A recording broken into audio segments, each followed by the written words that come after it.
तो अगर आप कम्पिटिटिव एग्जाम्स की तैयारी कर रहे हैं तो आपको पता ही होगा कि जीके का सेक्शन कितना बड़ा और चैलेंजिंग होता है, राइट? आज के इस एक्सप्लेनर में हम एक जबरदस्त और तेजी से भरी फैक्ट स्प्रिंट लगाने वाले हैं। हर एक सेकंड महत्वपूर्ण है, इसलिए बिना किसी देरी के इस मेगा रिवीजन की शुरुआत करते हैं। स्क्रीन पर इन हैंड रिटन नोट्स को देखिए। ये हमारा मूल स्रोत या सोर्स मटेरियल है। पूरे 26 पन्नों का एक घना डॉक्यूमेंट जहां हजारों तथ्य ऐसे ही बिखरे पड़े हैं। ऐसे मटेरियल से पढ़ना थोड़ा थका देने वाला हो सकता है, पर फिक्र मत कीजिए, हमने इस बिखरी हुई और कॉम्प्लेक्स जानकारी को आसान मेमोरी बूस्टिंग थीम्स में बांट दिया है ताकि ये फैक्ट सीधे दिमाग में सेट हो जाएं। तो हमारा स्ट्रक्चर क्या रहेगा? बहुत सिंपल।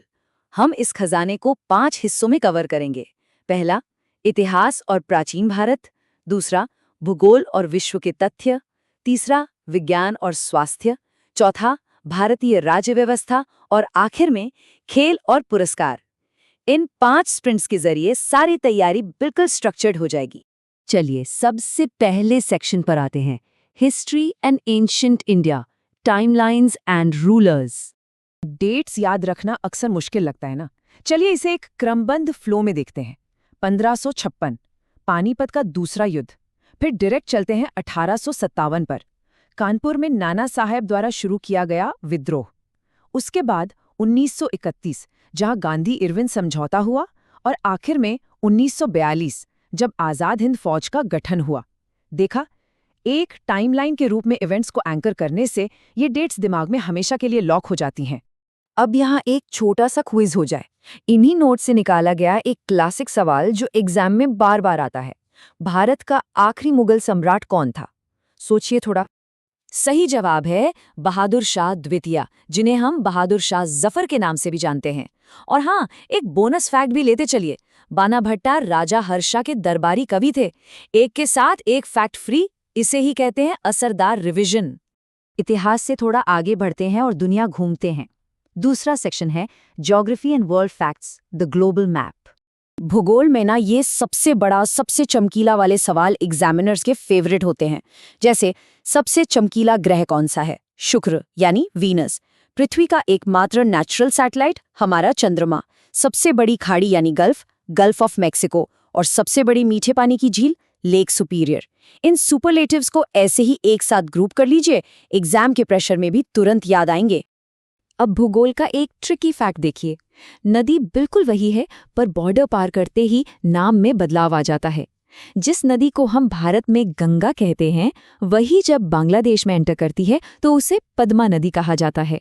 ये छोटी सी डिटेल परीक्षा लेने वालों को बहुत पसंद आती है, इसलिए इसे बिल्कुल रटा हुआ होना चाहिए। चलिए तीसरे और बहुत ही स्कोरिंग स्प्रिंट की तरफ बढ़ते हैं, general science and health, how things work. Science को थोड़ा रोजमर्रा की जिंदगी से जोड़कर देखते हैं। कभी ध्यान दिया है, जो गुब्बारे हवा में उड़ते हैं उनमें आखिर कौन सी गैस भरी होती है? ये प्रैक्टिकल साइंस का एक बहुत ही बढ़िया एग्जाम्पल है। बिल्कुल सही सोचा आपने, हीलियम गैस। देखिए, विज्ञान के फैक्ट्स अक्सर हमारी आम जिंदगी और आम ऑब्जर्वेशन से जुड़े होते हैं, बस चीजों पर थोड़ा अलग नजरिए से ध्यान देने की जरूरत होती है। अब आते हैं बायोलॉजी के अल्टीमेट चीट कोड पर, टेबल्स। बिखरे हुए पॉइंट्स की जगह एक कंपैरेटिव टेबल को देखिए। विटामिन बी और सी, ये दोनों वाटर सॉल्युबल यानी जल में घुलनशील हैं। विटामिन ए हमारी आंखों को स्वस्थ रखने के लिए बेहद जरूरी, और विटामिन B1 की कमी की वजह से बेरी नामक बीमारी होती है। इस तरह के टैबुलर फॉर्मेट से डिवीजन लिटरली आधी रह जाती है।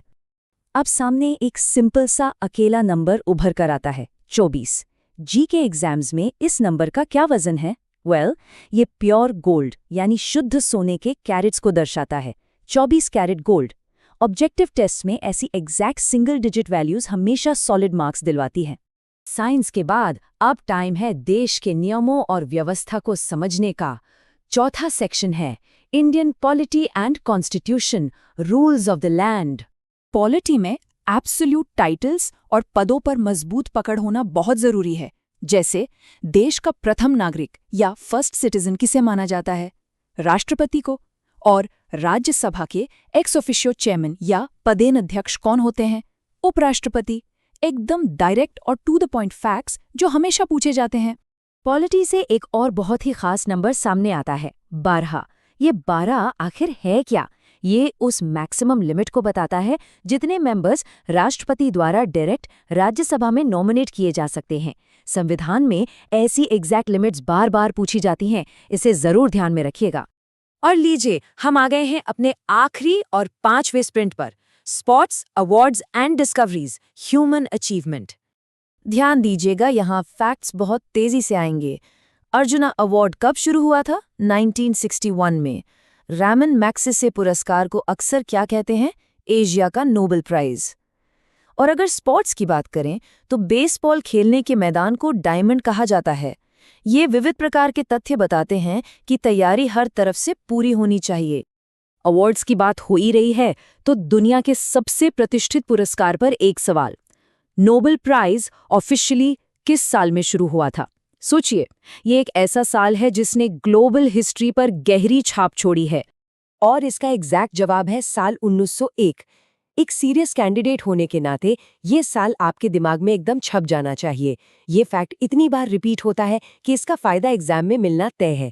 एक बार इस स्लाइड पर नजर डालिए। ये हमारे हैंड रिटन नोट्स का आखिरी पन्ना है और अपने आप में एक गोल्ड माइन है। नेशनल अवार्ड से लेकर देश के इम्पोर्टेंट स्टेडियम्स तक का सारा विश्लेषण इसमें भरा पड़ा है। ये इस बात का प्रमाण है कि हमने कितनी जल्दी और कितने इफेक्टिवली इतने बड़े जानकारी के भंडार को कवर किया है। अब इस फैक्ट स्प्रिंट का अंत एक कड़क फिजिक्स के सवाल के साथ करते हैं। पृथ्वी की एग्जैक्ट एस्केप वेलोसिटी यानी पलायन वेग कितना है? इसका एकदम point two point numerical answer चाहिए। सटीक जवाब है 11.2 किलोमीटर प्रति सेकंड। और यहाँ ना एक बहुत बड़ी सीख छुपी हुई है। अपनी पढ़ाई और रिवीजन की वेलोसिटी को भी लगातार इतना ही तेज रखिए, तभी एग्जाम की किसी भी ग्रेविटेशनल पुल या कठिनाई को एस्केप कर पाएंगे। तो कैसा लगा आज का ये फास्ट पेस्ड रिवीजन? इन सभी फैक्ट्स में से ऐसा कौन सा फैक्ट था जो लगता है कि अब आप एग्जाम हॉल में बिल्कुल नहीं भूलेंगे?